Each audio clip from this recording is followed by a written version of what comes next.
Hello, welcome back to Guns and Yellow Ribbons. Arsenal smashing Spurs 4-1 in the North London derby at the Emirates Stadium. The stadium was absolutely rocking. A huge tifo, big performance, top-tier atmosphere. Next up, Bayern Munich in the Champions League. A massive test, a massive moment.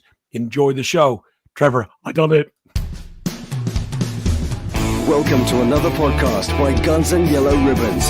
This is your Arsenal podcast by Arsenal fans for Arsenal fans. Enjoy the show.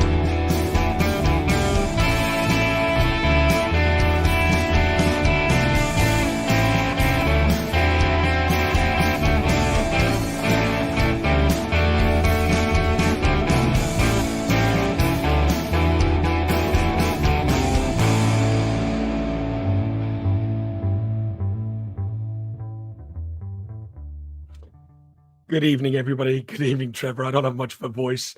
I feel like I've gone 10 rounds with who's that YouTuber? Because a proper boxer would have killed me by now. Yeah. I'm just knackered, mate. If I last an hour on this show, we'll be lucky because my eyes are closing now.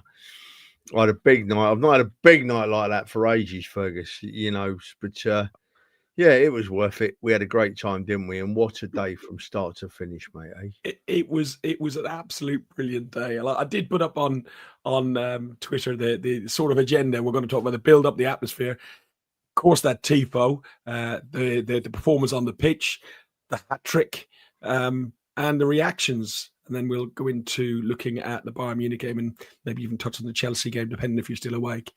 Yeah. I didn't cock it up, Trev. I didn't cock it up. Fun, Fergus. I'm not happy now. I'm not happy. Yeah. We'll, I didn't meet you boys until just before kick, about half an hour before kickoff, wasn't it? That when I met up with you. No, you met us about, we got in there about an hour and 15 minutes beforehand, but then you had to go off and do some other bits and pieces. Yeah. And then right. You came back as well. Yeah. So, yeah. Irish Mick asking if we got sore heads today. Have you got a sore head yet, Trevor? I had a really sore head this morning, and now I'm just tired. It's gone now. Now I'm just tired.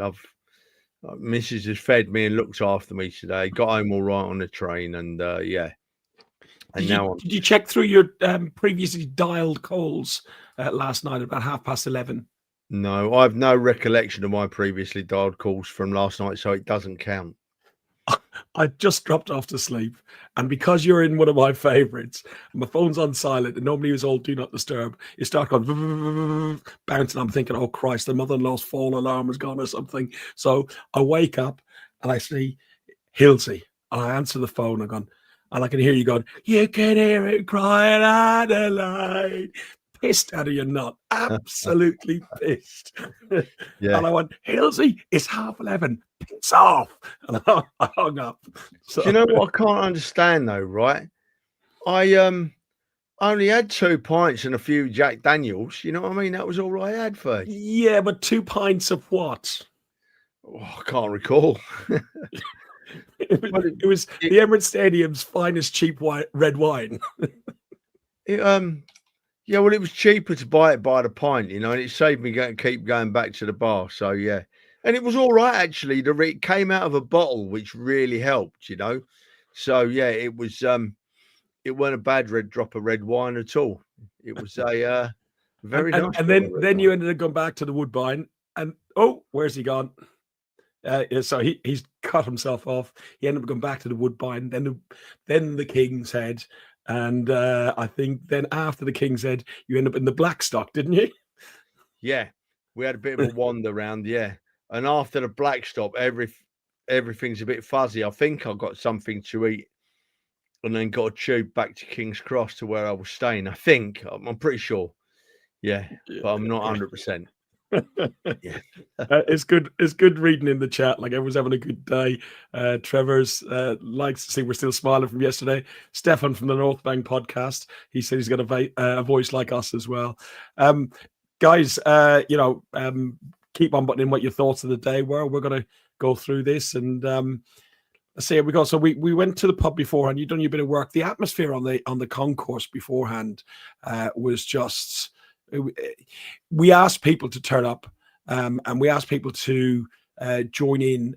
Okay, you're always going to get phones and everything else, but there was a lot of new faces that came around to Block 5 and 6 area, and it was busy, Trevor, wasn't it? It was a really busy, loud, vibrant area.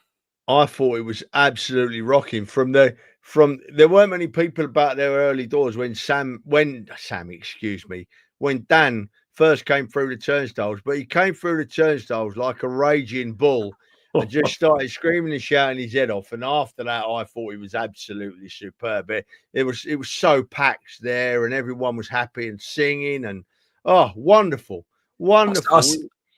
Just what North London Derby Day should be like. It should be. I saw a reel on Instagram from, I think it was Arsenaholic or somebody like that who put it up, and it's their North London Derby Day. They start at Highbury and Islington Station. You can see all the police and all the stuff. Then they go to the pub for a couple of beers and they take the walk up Holloway Road. And as they walk outside Gate C, you can hear the noise coming out of there. And I've always wondered what it's like the other side, because I'm always in the middle of it. And it's noisy, Trevor, noisy. Yeah. It was so noisy. And that started the day, and it all just went perfectly. All the new bits and pieces. We're going to talk about the TIFO in a bit. We're going to talk about the Arsenal players who were in the first North London derby. We're going to talk about how poor Tottenham were. We're going to laugh at Tottenham. And, but the whole day just went perfectly. Wonderful. Yeah. Did you go to the Blackstock, Dan? I can't remember if Dan went to the Blackstock or not. He did.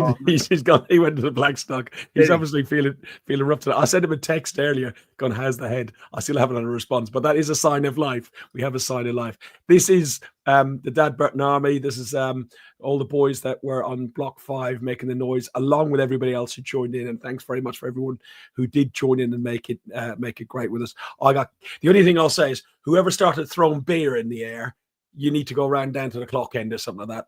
This beer shit is just absolutely not good enough.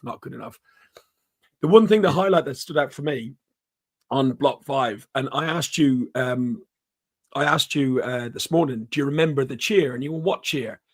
Well, you came around to me. You've had your couple of bottles of wine. Pints of wine. Let's make it sound a bit better. So you had your wine, and he came along and said, "Is it time, Ferg? Is it time? Should I get him out?" And I went, "Off you go, Trev." And he goes, a jacket off, a jumper off, a base layer off, a t-shirt off. It was about 7 layers of clothes. I went, "I got so many layers on. I didn't realise, Ferg. There's somebody holding all your clothes there." I don't know who held all your clothes. I think it was, I reckon it was Theo and Andrew held them, but I wasn't getting cold yesterday. See, at my age, you can't afford to get cold at football, so you have to layer up, Well, you've lost all your insulation. I've still got the insulation. I'm all right. But you got up on Sam's shoulders, and I don't know how Sam held you. And it's not because of your weight, because you've lost like 4.5 stone, as we know. But Sam had been in the Eaglet and done the walk with the Ashburton Army. They were polluted, but he still held you up. And the reaction when you got up on everyone's shoulders, I said to you before we went live, it was like it was 200-300 people around, maybe 400 people around us. And it was like you came onto a stage as like the first act. It was, way. And then there was this.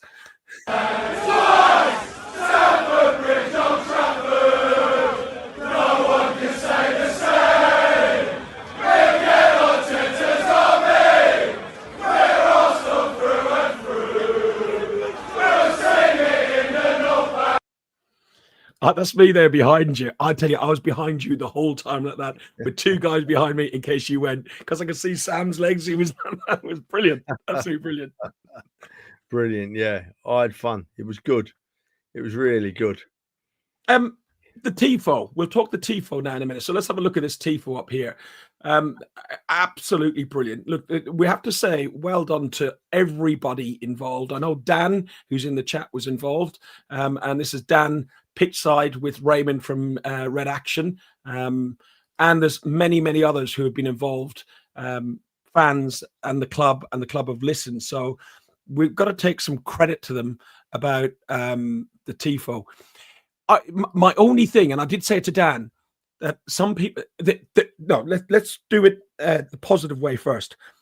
As it came up, and I've seen loads of different angles. You could everyone knew there was something going on, but they didn't know what was going on. Some of us knew a little bit more because, like, we know Dan and stuff like that, but Dan didn't leak nothing. There was nothing leaked to anybody. And as it came up, and you could see Sol Campbell coming up like that, and then it was Thierry Henry, then it was Tony Adams, then you had Odegaard, Saka, and Gabriel on the tifo with the cannons and these streets are our own. You could just hear it started off like a wow, a woo. It was audible, the gasp. Yeah. And then people looked and took it in, and then it was double. It was amazing, wasn't it? Yeah. It made the atmosphere, you know. It was it was a special thing, and I enjoyed it, to be honest. I enjoyed the effect it had on the crowd. It absolutely lifted the crowd. A lot of fans from other clubs in London Go on, sorry. That's why I'm turning down. A lot of fans from other clubs have been saying how rubbish it was, but that'll be because they're jealous. You know, it wasn't rubbish. And if you turn noise on when I'm talking again in this show, I'm going to get the next train down to Loughton. You're contrary now, aren't you? And fall right out with you. I wouldn't be. I'm not hard to annoy at the moment tonight because I'm knackered. It wouldn't take a lot. Yeah. So let's have a look at these lineups. Remove that one. So let's look at the lineups here. So, what did you? We hadn't got Gabriel, which we knew we all worried was going to be an issue. We didn't know if we were going to have Mascara in there and Capier, whether they were going to move Calafiori in there and play Miles Lewis Skelly on the left. And then we had Marino up top because we all type of thought that maybe Gyökeres was going to be fit. The lineup was Raya, Timber, Saliba, Hincapié, Calafiori, Rice, Subamendi, Eze, Saka, Trossard, and Marino. What was your thoughts on it and the lack of Gyökeres? Because I know in your little clip that you'd done beforehand, you said that he was going to score and he was going to be key. I said if he played, he would score and be key. I wanted to see Gyökeres play because I thought he would have given us a much better chance of winning. But obviously it wasn't to be. And when I saw the team, I thought, yeah, that's the best we can do. We all thought it might be Hincapié instead of Mosquera, simply because he's left-footed, didn't we? And Correct. It worked out that way. What a game the boy had, by the way. Well, they all did. They all played well. My biggest worry, right, absolutely was whether we would see the best of Eze. Because up until yesterday, I don't think we'd seen the best of Eberechi Eze. He was clearly nervous when he came on for his debut at Liverpool. He looked terribly nervous, the kid. And he's been building, and I was hoping we'd see the best of him. And we did. He had his best game he's had for us by a country mile, didn't he? So, yeah, I was very happy with the choice. Trossard and Saka have been doing the business for us week in, week out, right? They've been doing the business for us. Marino up front, he's no Gyökeres, but he don't let us down, does he? And his ball through for the first goal was a lovely little ball through. Yeah, so I was more than happy with the lineup. I'm happy with whoever he puts out. Yeah, there's an argument to say, like, Hincapié, I do agree, he did have a really good game, but was he tested? Because Tottenham didn't do very much to really test him. The first shot and goal was at 54 minutes when they scored their goal.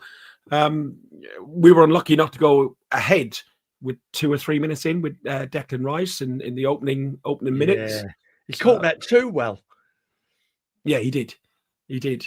Yeah. You put it up again, but there's been a couple of comments on the tifo. Dan especially said, hopefully it did his job. Red Action, Arsenal Supporters Trust were also involved. Ed with design, Dan who drew it too. Plus the club were very open to being pushed and deserve credit for a great day. That is a huge point, that the club were open.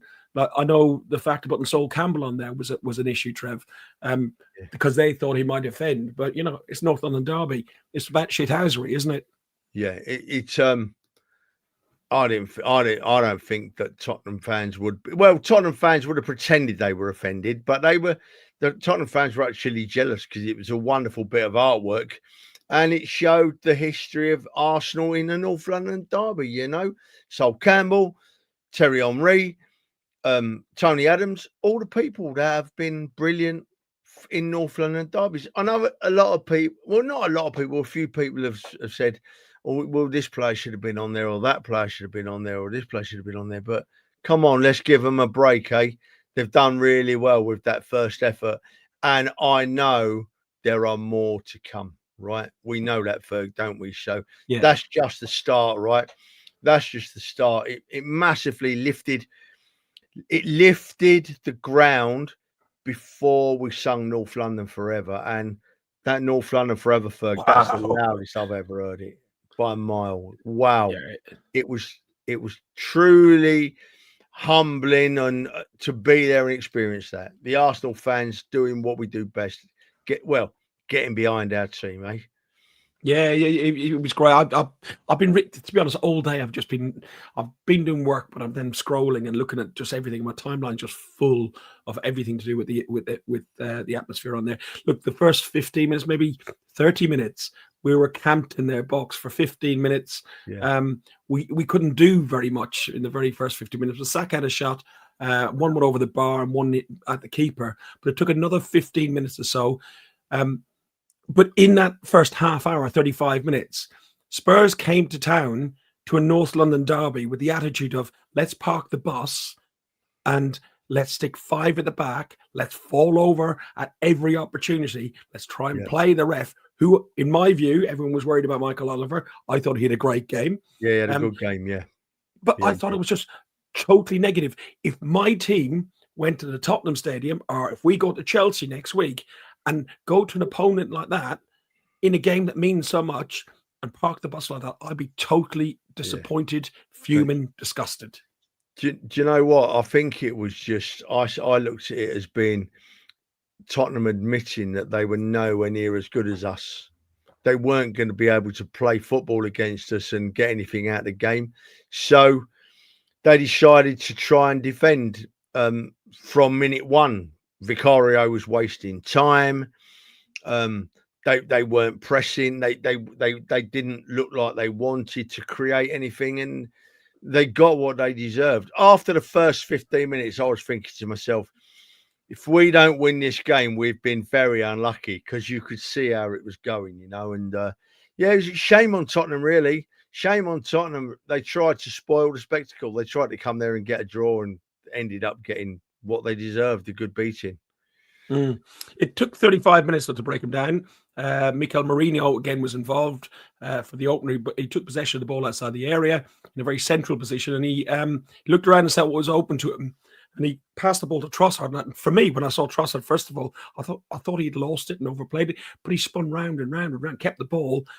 And I thought it was going to be dead. Honestly, I didn't think there was anything going to come of it. Then I saw the back of the net rattle, and oh Christ, it was mayhem, absolute mayhem. Yeah, it was mayhem, and it was a goal that was coming, and the crowd went absolutely berserk, because the crowd were already buzzing, already on a high, and that is down to the great work of Dan and the other people that made the tifo, the concourse before that.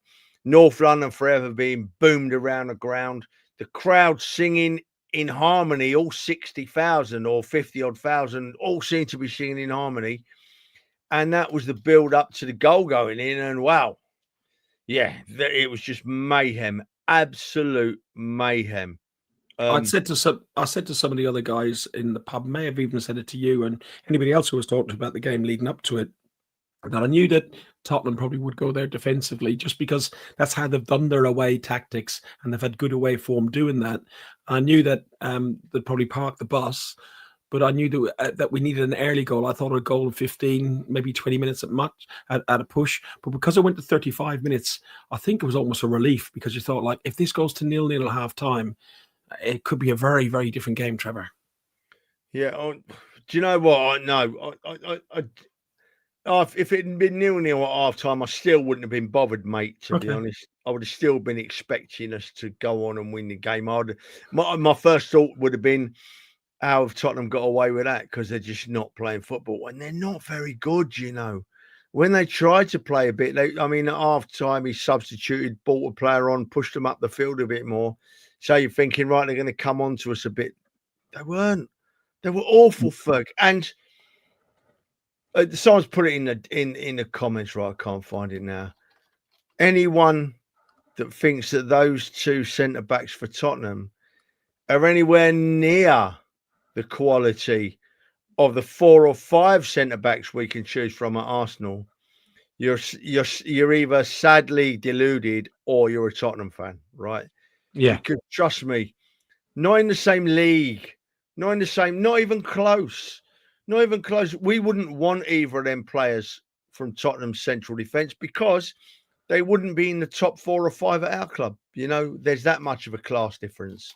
So, yeah, superb. Absolutely superb. And Tottenham were just awful. We didn't even have to play very well, I don't think, to beat them. No, I don't think we will. We did. Sorry, I don't think we had to. I was going to probably touch on this towards the end, that Tottenham are actually probably the worst side I've seen us play, and at the Emirates this season, and home and away, with probably the exception of Man City, but they came with a different tactic because. But it does show to you, if you look at what Man City, they brought Stoke City and went all defensive against us. Tottenham have done the same thing. They try to park the bus and see if they can nick something. It just shows that people are seriously scared of the Arsenal, and they know that they can't compete without just sticking everybody in the box. Yeah. Look, mate, I mean, exactly. And I summed it up thinking, Tottenham didn't come to us and play like a team that won a trophy that they boast about last season. They didn't play like a team that won a trophy. They played like a team that was 17th in the league last season. That's what they played like. 37th in Europe as well, mind. Yeah. Man, they were awful. I normally, even when it's Tottenham, my thought processes are level and I don't actually go out of my way to find fault with Tottenham. But I haven't had to go out of my way today. I'm not exaggerating. They were really, really poor. And I find it hilarious. But, yeah, they offered absolutely nothing. And, of course, got a freak goal. But so be it. That happens. 40 minutes in, the stadium went mad again. Eze put the ball in the back of the net. And I think it was written in the stars that Eze, we could hear him crying at the lane, was being sung loads. And Eze put the ball in the back of the net. But it was really good. It was a good assist from Rice as well to the edge of the area. And he just used his right foot and a power shot beyond the keeper. And it was just like a dream come true for the guy who was let go at 13 from the Arsenal and worked his way through. Was at Reading, High Wycombe, QPR, Millwall, and eventually got his way back to Palace. Nearly ended up at the Lane, and then he ends up at the Arsenal, and he scores in his first North London derby against his rivals because he's an Arsenal fan as well, which was absolutely brilliant. Yeah, I agree. And you mentioned the assist from Rice, the pass from Rice, right?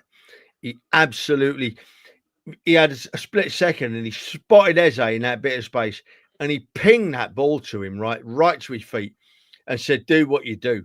And I'm telling you for nothing, right? If Phil Foden's pass to Saka for England was worthy of being called a fantastic pass, great thought process, then Declan Rice's pass to Eze yesterday was twice as good, was off the planet, off the scale. If that's what we're going by as a measure, and just so happy for the lad, eh? Oh, look at that! Just so happy for the lad, Eze, as you said, he's done it the hard way. He really has done it the hard way, and he's at the club, and he obviously feels at home, and the fans love him, and you could see the rest of the players love him. Mind you, that's a great thing about Arsenal squad at the moment. You look at them and you know that we've got a team playing, right? Not individuals, not like we used to have with, I'm not going to name them, but not in the not too distant past. We had some good individuals, but I wouldn't play for the team. This lot play for each other. You can see it. It's so impressive. It really is. It excites me greatly. I'm trying not to get carried away, trying my Yeah, I'm trying to hardest. keep my feet on the ground as well, Trav. Seriously, But it's difficult when you see the football we're playing and what we're doing and what we're capable of, and we've still got 4 or 5 top players out injured. It's frightening what we can do. But Trev, we've seen it for the last 2 or 3 seasons. We've been that close, and I think that's what's keeping us firmly planted on the ground and nobody getting excited. Before we go into the second half, though, as you can see down the bottom, we've got a sponsor. We're going to try this out and see how it goes with sponsor for this show. It's called Complete Nutrition. I'm going to press this little button. Complete Nutrition proudly sponsors Guns and Yellow Ribbons. If you go to completenutrition.co.uk and use the code GUNNER, you'll get 10% off. They do all health and supplements. I clearly don't use them, but they support our show. So, yeah, Trevor's been using them. No, thank you for your sponsorship.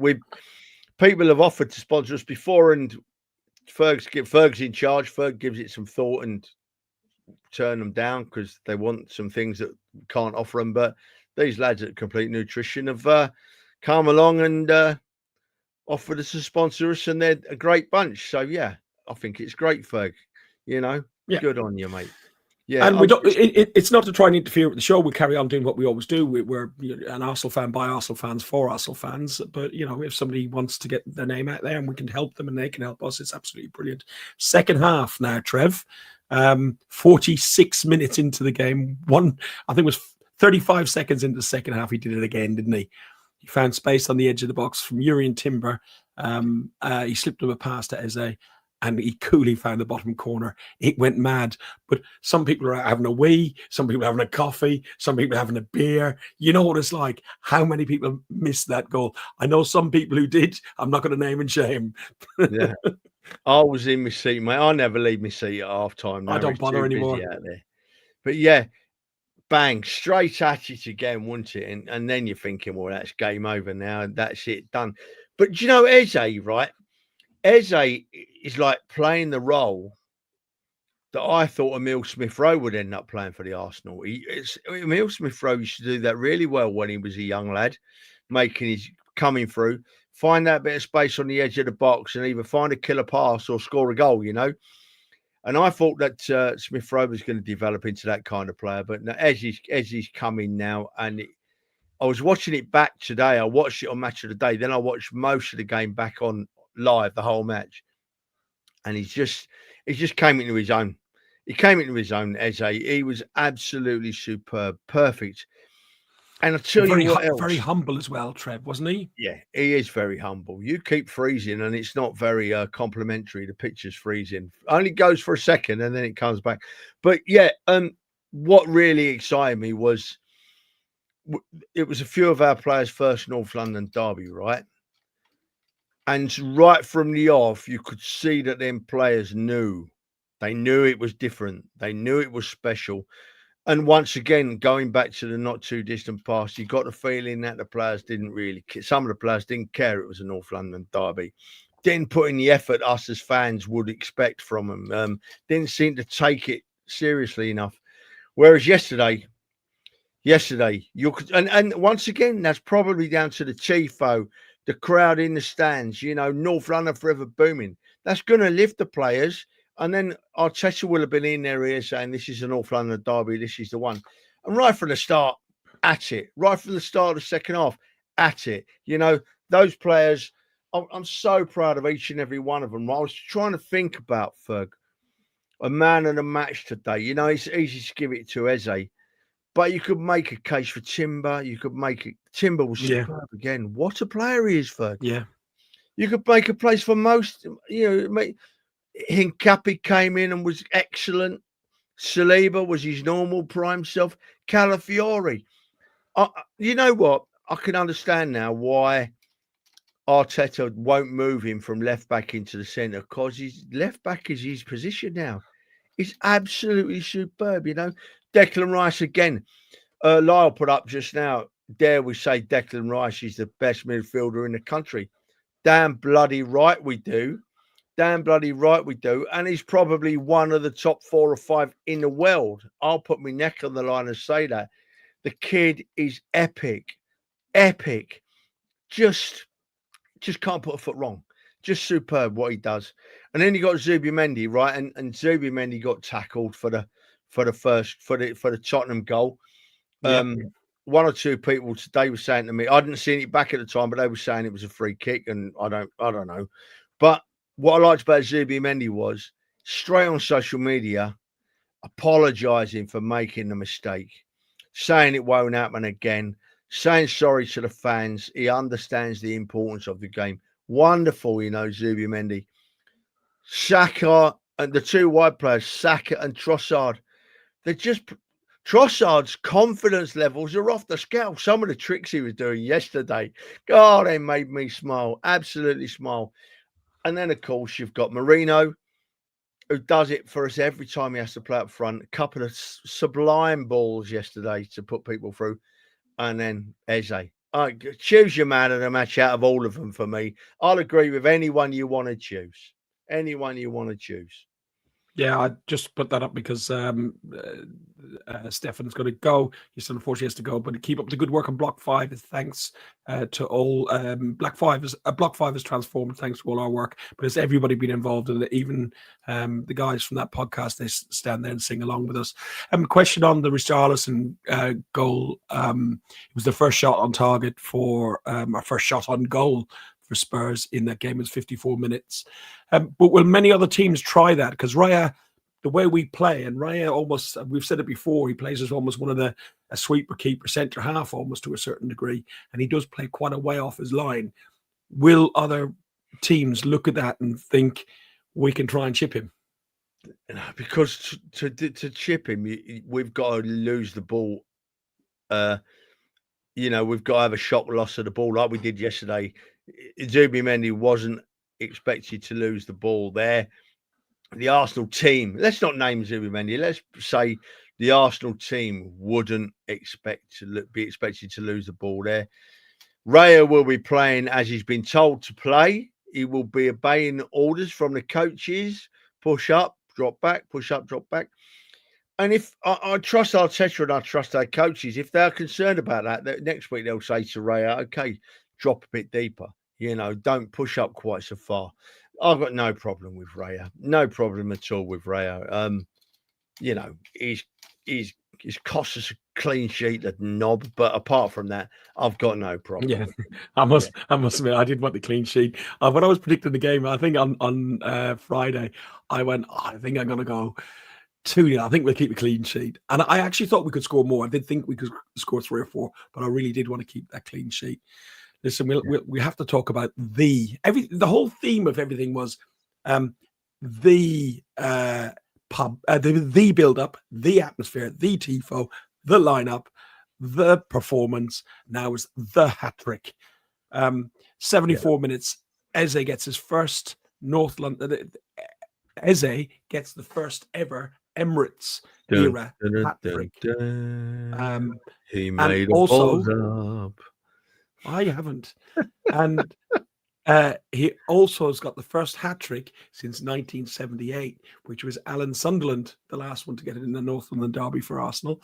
Is that just for Arsenal, or is that for Tottenham as well? Is that for both sides, Trev? Oh, I don't know. No, didn't Kane get a trick against us? I'm not sure, but yeah, that's what I thought. I wasn't sure. Yeah, Sunderland's hat trick in 1970 was in the game we won. Did we win it 5-0 or 5-1? I think it was 5-0. I think it was 5-1. Well, I don't know. Yes, I'll Google it. But it was unfortunate because that hat trick is always overlooked because Liam Brady scored a worldie in that game from about 20 yards. And everybody talks about the Brady wonder goal and forgets about the Alan Sunderland hat trick. Yeah, it was 78. Yeah, 78. Heath, thank you very much. But what was the score? Someone put it in the comments. Was it 5-0 or 5-1? I can't remember. One of the two. But it was a great day at the Lane. Great day at the Lane. Yeah. Yeah. Brady's goal is favourite of all time, and as you said, that's what it sometimes Sunderland's hat trick gets overshadowed by that goal, isn't it? It was 5-1. Arnie said it's 5-1. And Eze was unlucky not to set all-time history and get 4. The keeper just got his hand to it and clawed it out. So it was, Yeah. He's a strange goalkeeper, Vicario. I wouldn't want him Oh, at our vampire, I place. call him. I wouldn't want him at our place. Oh no, It Simon was, said it was 5-0. yeah. Somebody, I'll have to sense check Arnie it. said it was 5-1. Simon said it was 5-0. I thought it was 5-0 now on reflection, but I can't be sure. Too long ago for me to remember. But yesterday goes down, doesn't it, as one of the all-time great North London derbies from a Red perspective. We were apart from a goal against us, which was won't happen again. Hopefully, it was a great day. We just performed over and beyond, and we were the team that wanted to play like a North London derby should be played. Yeah, and listen, one team only turned up and wanted a game, and you know what? It took a little bit of the specialness of those games away because Spurs were absolutely so poor. Myself and Alex got into my local, which you know what the area is like. There's Tottenham, there's West Ham, and there's Arsenal. And we burst through the doors of the pub thinking they'd be still full of a load of Tottenham. They'd all gone home to hide. But there was 2 or 3 in there. And we did talk to them. We went up, how was your day? And they went, oh, fuck off, like this to us, first of all. And I said, no, seriously, all bias aside, your team was awful. I said, and they went, yeah, we agree. They all thought they were absolutely shocking. And it ruined an element of the game. Do you not think, Trev? Well, it did for them. I felt sorry. I actually felt a bit sorry for their fans stood there. You didn't hear them all game. They had absolutely nothing to get excited about. It was clear from the first minute they weren't going to get anything out of the game. And they didn't even make an effort. Ferg, they played like a team that are thinking we need to get a point. We finished 17th last season. We could be in trouble. You know what I mean? And, Tottenham, I think they'll be all right because I think Liverpool are in bigger trouble, to be honest. That's hilarious. That's hilarious. Well, the thing is says here, Ferg, didn't Richarlison score the same type of goal in pre-season? Demsek, Kev, I love you, mate.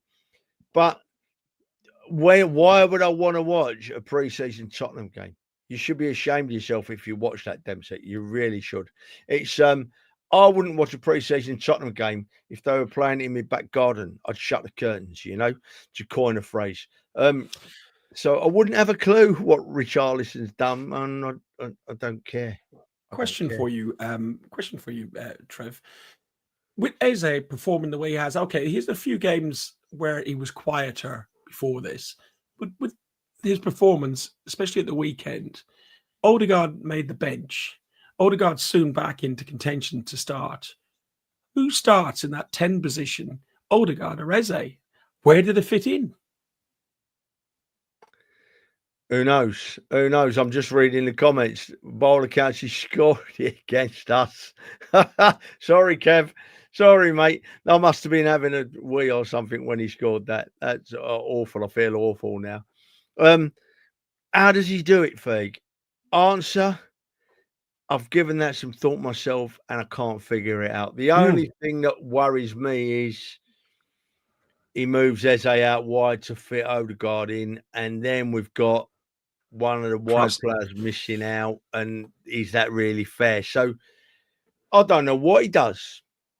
I don't know what he does. I mean, after Eze's performance yesterday, Ferg, you couldn't drop him. No. No. So like he said, it's Mikel's up to sort out, and it said it's a good problem from Cross Conky, and Adam says as ahead of Odegaard. For me, I think what's going to happen is you're going to get a lot of players who are going to be playing 60 minutes and 30 minutes, and it'll just have to rotate, because you got Madueke, who was back in contention, and his cameo, he had a good cameo when he came on. And it will allow for rotation, especially if we're going to push deep into these competitions. We've got 4 competitions we're still in because the FA Cup hasn't started for us yet. I posted this. Sorry, Fug, you go. Sorry, mate. I posted this on my Instagram, and there's only a leaky roof of the Emirates has got more views. My phone has been in meltdown today, but it's 8 seconds of pure bliss. He's an Arsenal fan, right, Mark?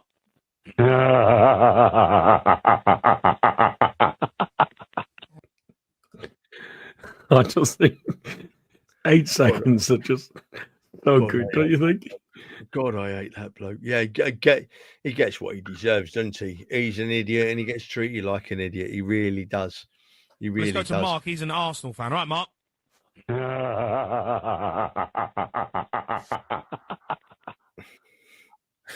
Yeah, good.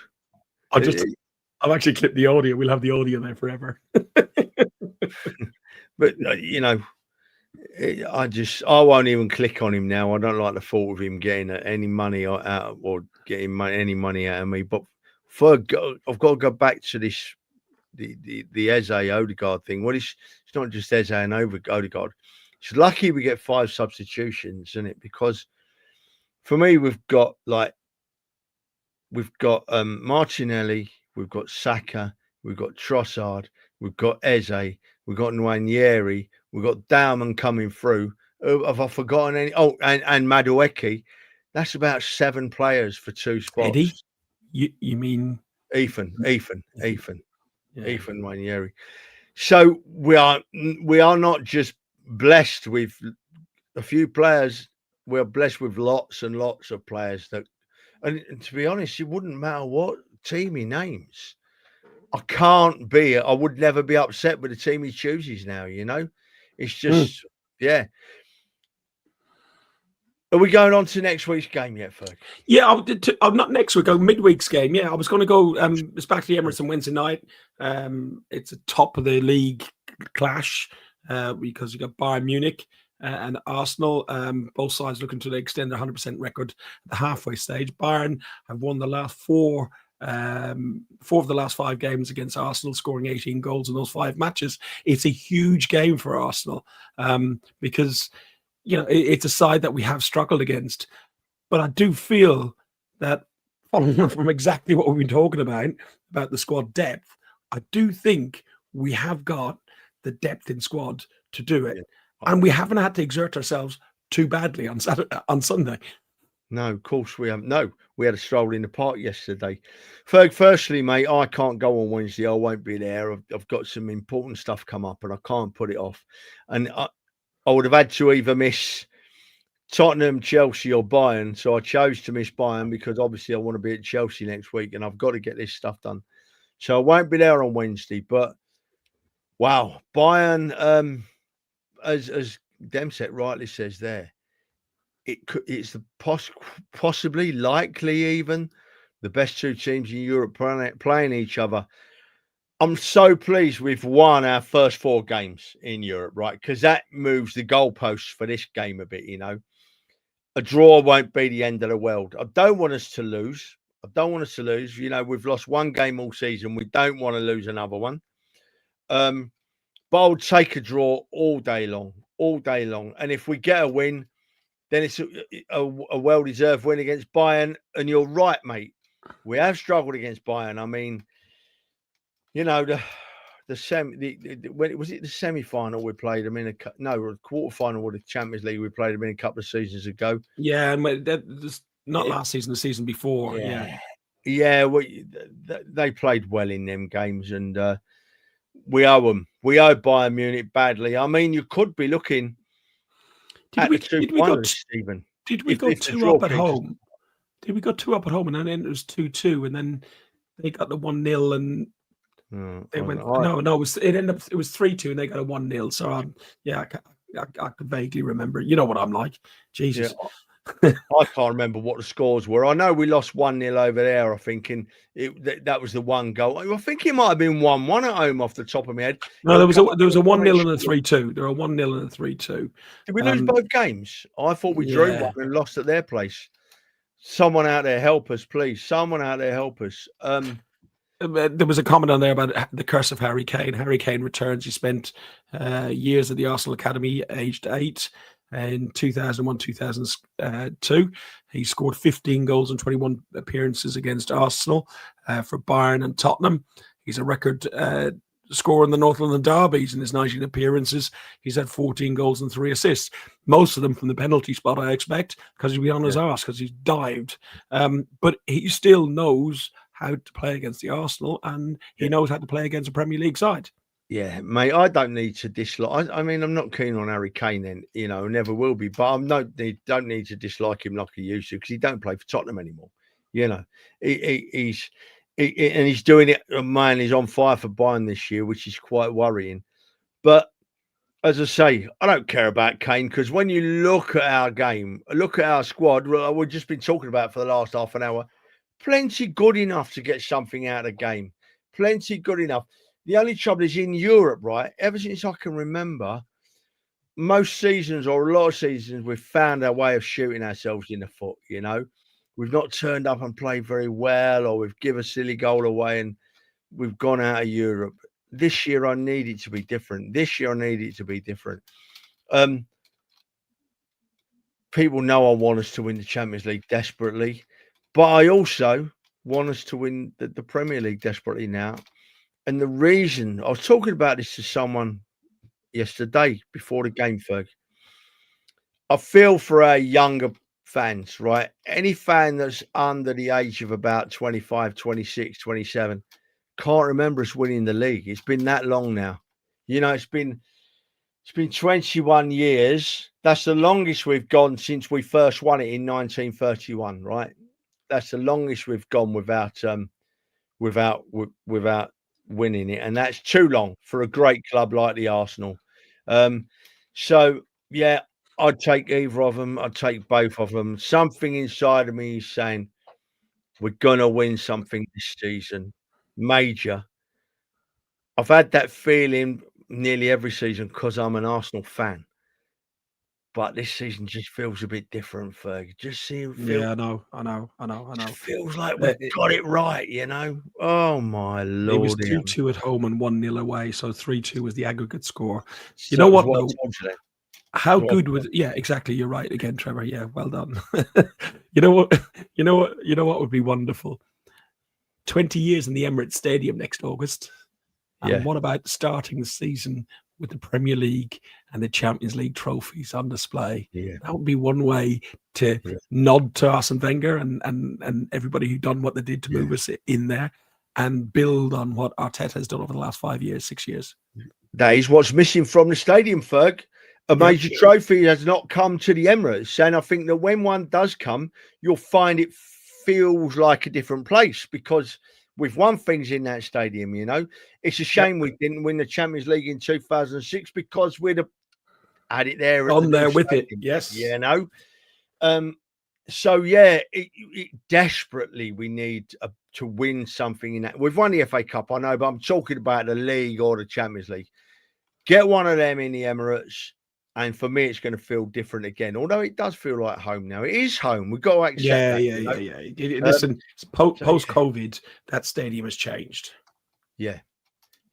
It's a much better place to go and watch football now. And lesson to be learned from yesterday is, right, we've got to keep the fans singing all around the stadium, because we give it a go and we raise the atmosphere. But when you get that odd game like a Tottenham at home, or a Man United, or a Man City, and we start winning them games, right? That whole stadium starts singing. You look even up at club level and they're swinging the scarves around. That's when that stadium is at its finest. That's when that stadium is dancing. And that's when we become the 12th player and we lift our team to victory. We can do it. We've got to keep at it. I don't think, especially in Premier League clubs as well, I don't think people understand the importance of that 12th man. Was it Delia that used to come along and came out to the Norwich fans at halftime? She had probably another pint of wine like you did, Trev. I said, let's be having you.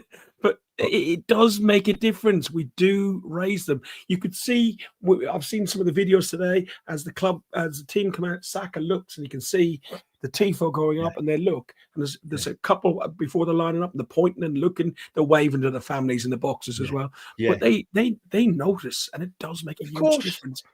Absolutely, Ferg. And if any of them players had it in, them players that were new to that game, if any of them had it in the back of their head, is it as big as I think it is? They soon changed their mind when they saw the crowd and saw the tifo and heard North London forever. You know, I was talking to I came down from Nottingham yesterday. King's Cross was shut, so it took me 2 hours longer, but I had a lovely journey around the houses. And a young lady who's an Arsenal fan sat opposite me on the train at Nottingham, and she got talking. And What, you mean she you got said, talking? Because you talk to your own reflection in the window, you do. don't you dare go down that avenue, mister. Don't you dare go down that avenue. But no, she said to me, to be honest, I'm not keen on North London forever, but I know what it does. I sing it because I know what it does for the team and for the atmosphere.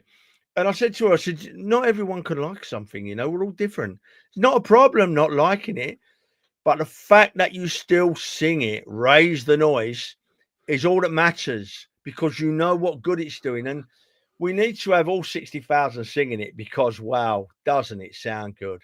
North London forever. Yeah, go on.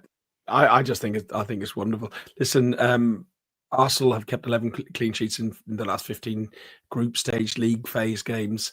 So a clean sheet would be great, but only one of Bayern Munich's 73 European games have finished goalless. So it sounds like there could be goals on Wednesday. So people talking about a 0-0 board draw. I don't think it's going to happen. We also have Serge Gnabry. He played 18 times for us between 2011 and 2016. He's with the Bayern Munich side coming back. Be interesting to see. It'd be interesting if you could be a fly on the wall and see what he thinks has changed in 10 years of the club, or even and a the couple of state. years, Ferg. Yeah, you're right, mate. Yeah, you're right. I honestly think that we're going to beat Bayern on Wednesday. I really do.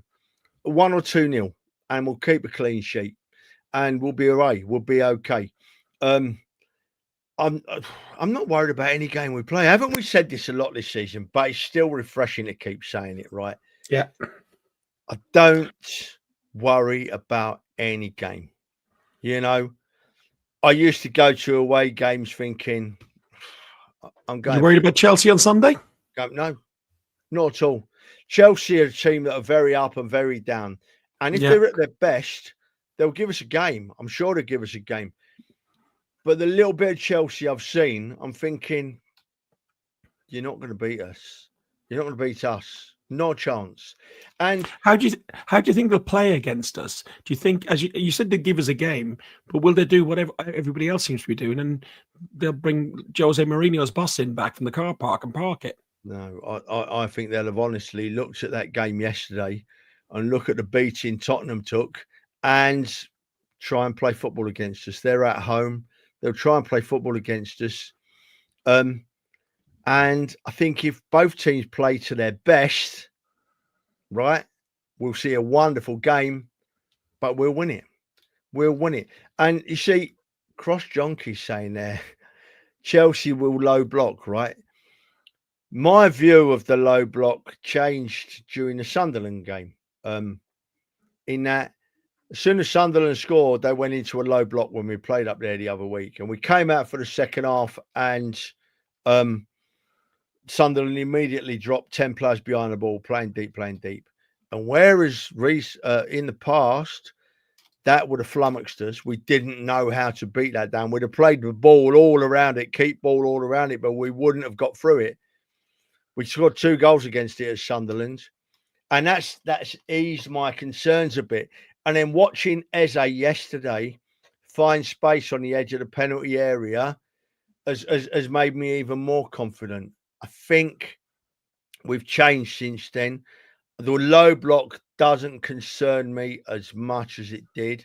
As a matter of fact, with Gyökeres playing in the middle and our 2 wide players getting more space, I think that is key to having how we've been beating the low block. We've had more space out wide because Gyökeres keeps them busy. And then, of course, you've got Eze or Odegaard having a bit more space because, once again, Gyökeres is moving players around. And I'm not concerned about a low block anywhere as much as I was. And do you know what Crosh is put up there and they're without Palmer? A lot of people have been saying Palmer hasn't a good season, but I rate Palmer and I'm really pleased he's not playing. I'm so pleased he kicked that cabinet and broke his pinky toe. I really am. Yeah, so not bothered about Chelsea. Not bothered about it at all. Watch that 55 come minutes. back and bite me on the arse. 55 minutes. Where's that gone, Trev? Yeah, 55. do it. Yeah, 55 minutes of talking Arsenal, talking the Arsenal. But look, it's good to talk. I've enjoyed talking to you. But the reason we mentioned about it's good to talk is every show at various points, it seems to be later in the show, sometimes more often than not, is we bring up this Andy's Man Club. Andy was a Man United fan. Sadly, he took his own life. His best friend and his mum started up Andy's Man Club. I think it was 2019. I can't remember the exact date. They've now got over 6,000 men that are turning up to their meetings every Monday. It's on while this show is on between 7 and 9. So if your mental health is more important than watching us, please do go to Andy's Man Club. It's not just there for suicide prevention. It's trying to get in there before you even get into that stage. If you've got betting problems, if you got wife problems, money problems, whatever, just need a chat and a cup of tea and a biscuit, go there. And if you're worried about going in, there's always somebody hanging around at the front in an Andy's Man Club hoodie with the OK, it's okay to talk logo on it. They'll friendly bring you in. Trevor, we've done a couple of chats with Alex. He's up in Perth, Glasgow mentor, facilitator, I think is what they call themselves. Yeah, really interesting to speak to the guy, isn't he? Yeah, they do a wonderful job, Fergus. You've nailed it. I don't need to add to it, mate. Just, if you're out there and you're feeling a bit down, talk to anybody, or Andy's Man Club are there. They're non-judgmental. They welcome you with a cup of tea and a bit of cake or a biscuit, and you're with people that are in the same situation, and they're often the best people to talk to and bounce things off. You lift each other, so yeah, it's good to talk. Yeah. 375 people, 376 people watching this live. I'm sure many of you have had this sort of stuff touch you either personally or close to you. So yeah, pass on the word. If it's not for you, then that's fine, but pass on the word to somebody else. You'd also see in the top that corner QR code. A QR code, and that's brings us straight to our YouTube channel. We'd love if you went over to our YouTube channel, click like and subscribe. We're up to we'd like to get to 1,500 subscribers, and that's the next benchmark that we'd like to go to. We're 1,435 or something like that. And just go over there. It helps us out. We don't make loads of money out of this. I think I'm to about 30 quid. And when I eventually get to 60 quid, I'll buy. You have to drink Guinness. I'm not buying you a pint of wine. I'm on the red wine, mate. Pint of red wine. No, I'm not buying you a pint of wine or pint of JD and Coke. Listen, Ferg. Listen, right? I was in. I think you might have gone yesterday. And I was in the Woodbine, and 3 blokes who I'd never set eyes on before just came over and said, "Are you Ilsey, aren't you?" I said, "Yeah, I am." Yeah, and they said, "We're not interrupting you, are we? Can we just have a quick chat with you?" And I said, "No, of course not, lads. Of course not." And Fergus had been forcing me to drink pints of red wine, so I can't remember the 3 gentlemen's name, right? But they just said, "Thanks for what you do. We love the podcast. Thank Ferg when you see him." And little things like that make you realise it's all worthwhile. We just, So thanks, lads, for your compliments, and hope we keep going for a while and you keep enjoying watching the show. Much appreciated. Yeah, and if you do see us out and about, just say hello. We're a friendly bunch. We'll always say hello. Don't hang around for ages. But unless I'm in a bad mood. What's that? Unless I'm in a bad mood. You're always in a bad mood. What are you on about? But then Fergus will always talk for me as well, because he talks for Ireland and England and Europe, all the world. He talks for it all. Yeah. So. Oh my God. Yeah. Press it.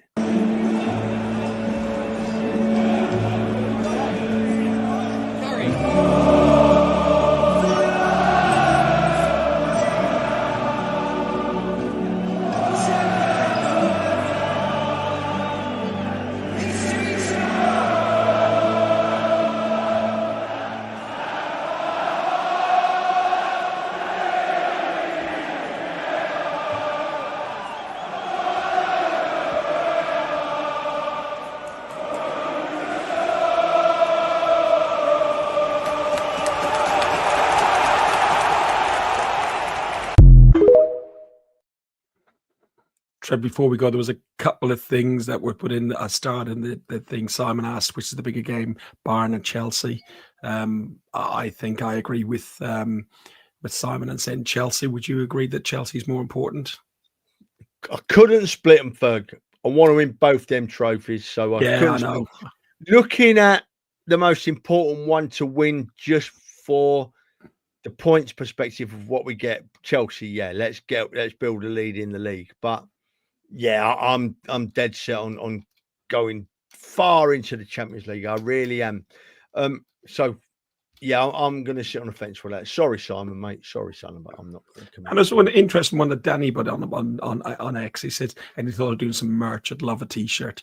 Why don't you drop us a DM, Danny, on Guns and Ribbons on Twitter or on any of the socials with some ideas of what you think you'd like. And Trevor's done some stuff before that we've done Arsenal stuff before, like the things, the canon things we've done, so we can investigate it and see if it's worth it. But it's just hard, really, isn't it, Trev? Yeah, who would want a picture of you and me on a T-shirt? Come on, Ferg. I wouldn't wish it on Tottenham fans. You know what I mean? It's got to be that one, hasn't it? No. Oh my word! Oh my word! Can you imagine it? Who would want a T-shirt with you and me on? Yeah. Anyway, who knows? Who knows? Who knows? Ferg, is it this Friday? We've got a special guest. I can't remember. Yes, we give Friday. We're 7:00 Friday. We have a lovely Arsenal fan. She'll be joining us to predict the Premier League scores for the weekend. And her quote was, "Oh, that's perfect." When we said this the Friday, hopefully we'll be on the back of beating Spurs and beating Bayern Munich ahead of Chelsea. So I like her style. I like her style. Don't you, Drew? We will reveal all either just before or on Friday about who this young lady is. But she's lovely on social media, and she's very clever. I think she might be a bit too clever for the likes of Ferguson. Yeah, I think we're in trouble. To be honest. And I'm dreading what the comeback might be, but I'm looking forward to talking to her. I can see a parody clip done midweek next week of Guns and Yellow Ribbons. Oh Lordy, God help! Could you imagine it? We'll have to see. We'll have to be old. Well, I'm always nice to people, right? But you'll have to be extra effort to be extra nice to her on Friday. All right. Okay. Listen, my voice is not going to last much longer. I'm surprised it's lasted this long. You have been watching Guns and Yellow Ribbons, an Arsenal podcast by Arsenal fans for Arsenal fans. Just before we go, wait. Cool. Let's go to Mark. He's an Arsenal fan. All right, Mark.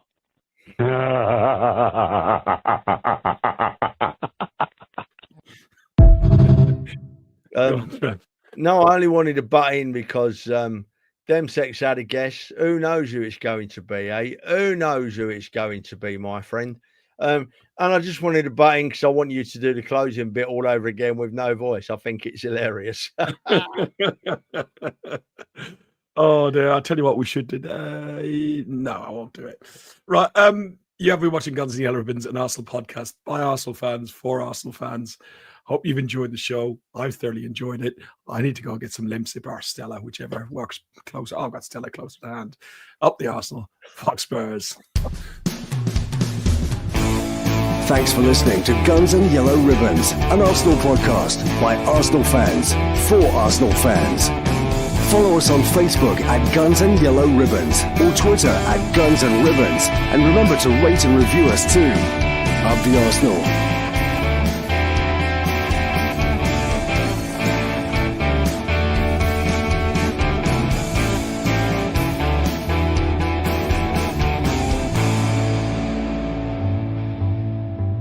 When you bring up that comment again in a second, we're not going off.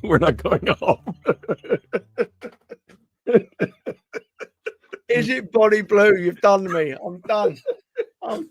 Is it body blue? We're the Arsenal, not Spurs. We don't get fucked by loads. We're having body blue on and about 50 geezers on the same show. Yeah, of course. Oh, I'm not laughing. Not laughed all day. Superb. Oh, brilliant. Thank you. Thanks all. Bye. Cheers. out of here. Santi.